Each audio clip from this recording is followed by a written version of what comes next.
Le gouvernement canadien multiplie les préparatifs en vue d'une dégradation du conflit entre le Hezbollah et Israël. J'en parle avec Fanny. Ottawa envoie des soldats maintenant au Moyen-Orient pour préparer une éventuelle évacuation d'urgence. Tout à fait. Les forces armées canadiennes ont mis en place une équipe de liaison opérationnelle et d'urgence, un groupe d'une trentaine de personnes déployées à Chypre, mais aussi à d'autres endroits stratégiques qui n'ont pas été dévoilés pour des raisons de sécurité. Évidemment, le Canada suit de près les développements de la situation qui se déroule au Proche-Orient, veut être au fait des menaces et surtout veut être prêt s'il y a des demandes de Canadiens.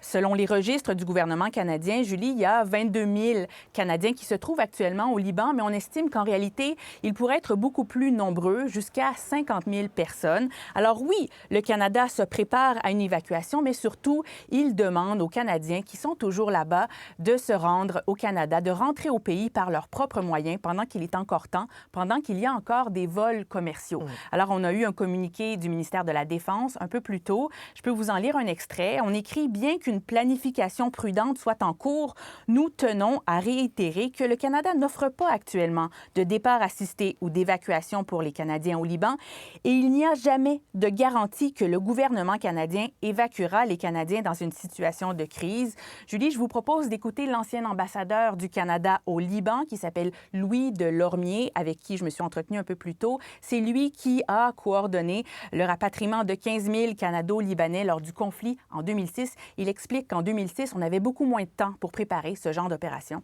On l'écoute.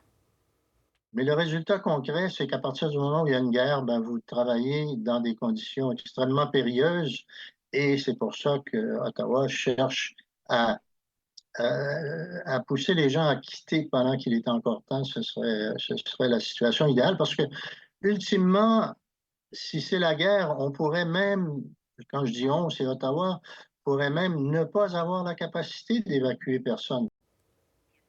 D'ailleurs, Ottawa annonce aussi des changements dans le déploiement des diplomates en Israël.